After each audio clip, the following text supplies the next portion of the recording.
Bonjour à tous, bienvenue pour votre tirage d'oracle pour la semaine du 23 juillet. Cette semaine, vous aviez le choix entre 4 cartes sélectionnées par l'archange Michael dans le jeu de l'oracle des contes de fées de Lucy Cavendish. Donc si vous n'avez pas encore fait votre choix, normalement l'image s'affiche devant vous. Vous n'hésitez pas, vous faites comme d'habitude. Vous mettez sur pause, vous prenez le temps qu'il vous faut, vous demandez à votre intuition ou à vos guides et ensuite vous pouvez avancer dans la lecture de la vidéo pour aller jusqu'à la carte que vous avez choisie.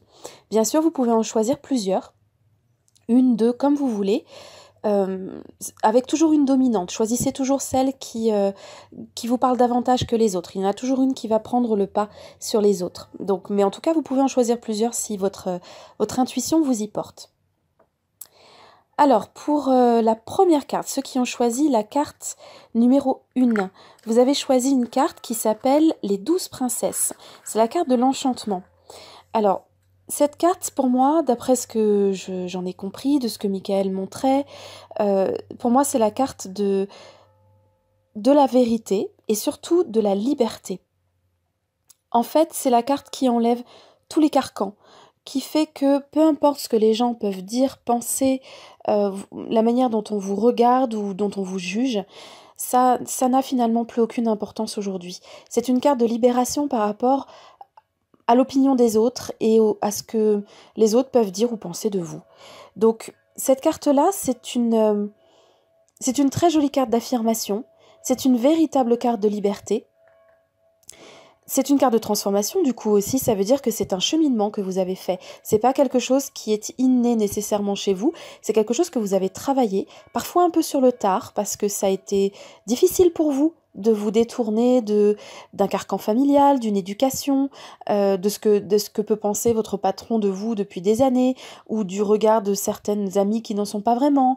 Voilà, en tout cas, cette carte montre qu'il y a eu beaucoup de travail et qu'aujourd'hui, vous êtes beaucoup plus libre et vous acceptez d'être tel que vous êtes sans que l'opinion des autres n'ait la moindre importance pour vous.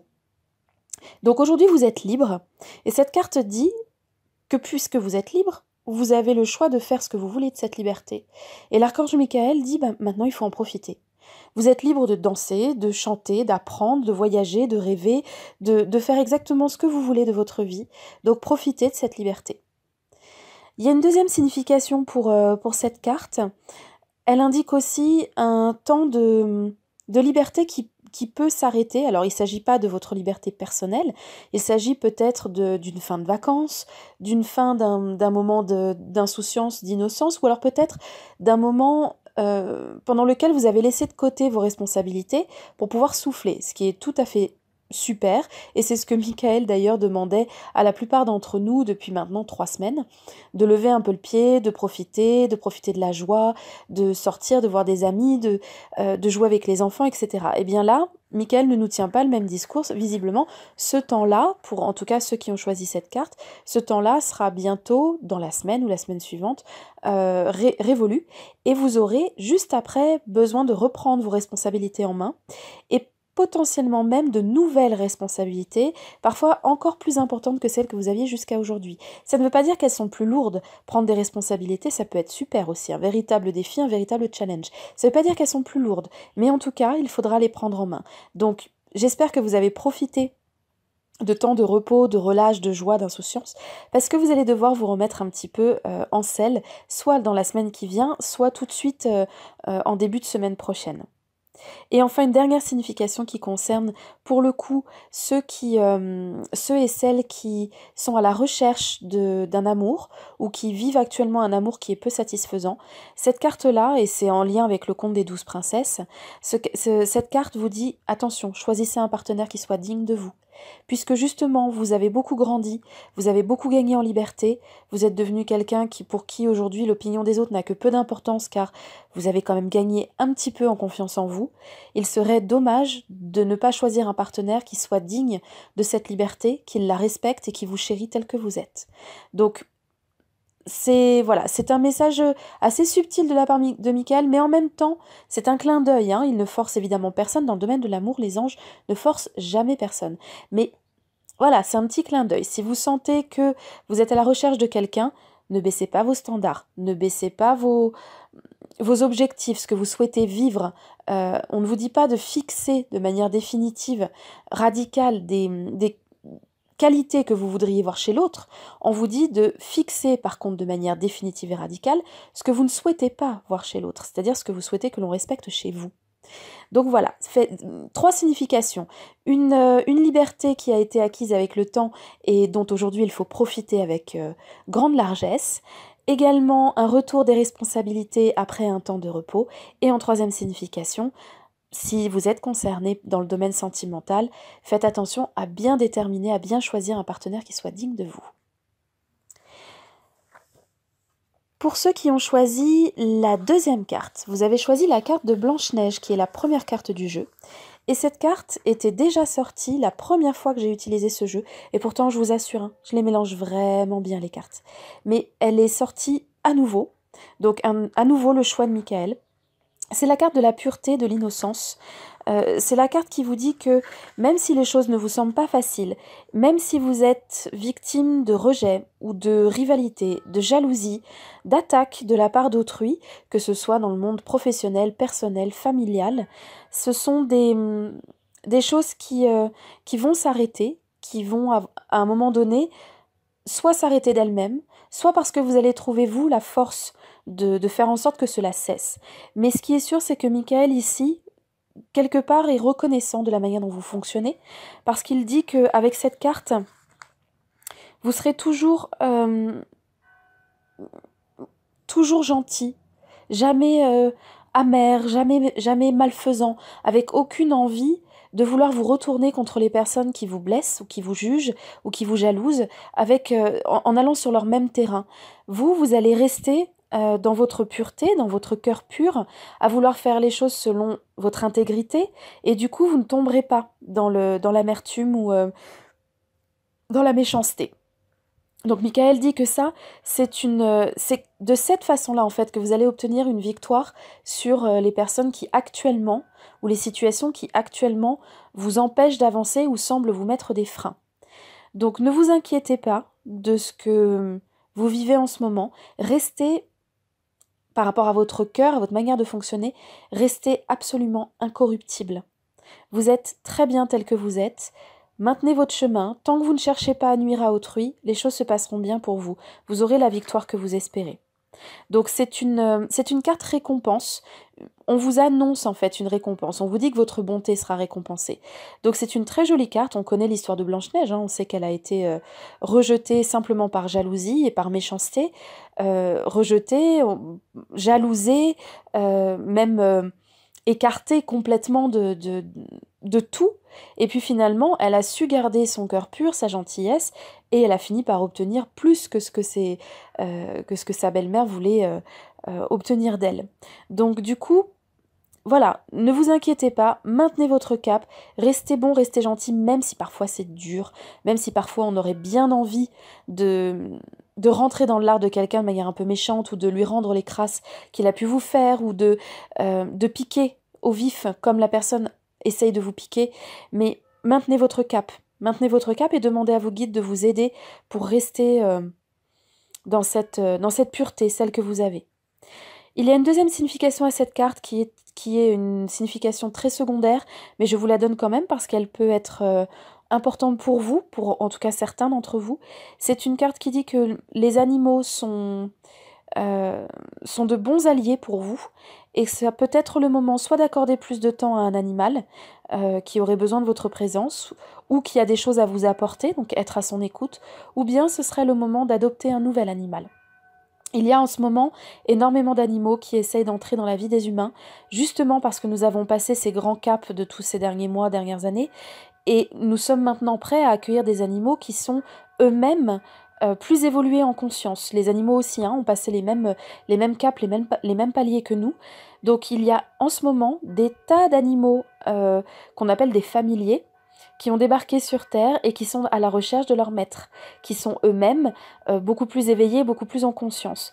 Donc si vous êtes dans ce cas, cette petite carte, cette signification secondaire, elle est pour vous. Michael dit, c'est le moment. Si vous avez envie d'adopter un animal, en tout cas, ça vous ferait énormément de bien, ça sera un grand bonheur dans votre vie, donc n'hésitez pas. Si vous avez choisi la troisième carte, vous avez choisi également une carte qui est déjà sortie la première fois que j'ai utilisé le jeu. Et pareil, vraiment promis, je les mélange bien les cartes. Vous avez choisi la carte de Vassilissa la courageuse. Donc effectivement, c'est un conte, comme je l'avais expliqué la première fois, qu'on ne connaît pas forcément très bien chez nous, mais c'est un conte qui parle surtout de la lignée féminine au sein d'une même famille, puisque cette petite fille perd sa maman très jeune et sa maman en fait veille sur elle comme, on va dire, comme un ange gardien. Eh bien, cette carte, elle a pour signification déjà, en tout premier lieu, la signification du réconfort. Ça veut dire que Michael ici vous apporte son réconfort, vos guides en tout cas souhaitent vous apporter leur réconfort. Si vous éprouvez une tristesse, un chagrin, un passage difficile, vous avez leur soutien. Il suffit de leur demander de vous réconforter, de vous faire ressentir leur amour à l'intérieur de vous et vous allez le ressentir immédiatement. Donc première signification pour cette carte, si vous avez besoin de réconfort, si vous êtes triste, demandez à vos guides, ils vous prendront dans les bras, vous sentirez leur présence et surtout vous sentirez à quel point vous n'êtes pas seul. Vous avez droit au réconfort angélique, ils sont là pour ça, entre autres bien sûr, mais ils sont aussi là pour ça. Ils connaissent nos chagrins, ils savent que ce n'est pas facile pour nous d'être dotés d'un ego déjà, et puis d'être aussi dans un monde où nous vivons sans arrêt des pertes qui sont des pertes matérielles, des pertes tangibles et des pertes émotionnelles assez fortes.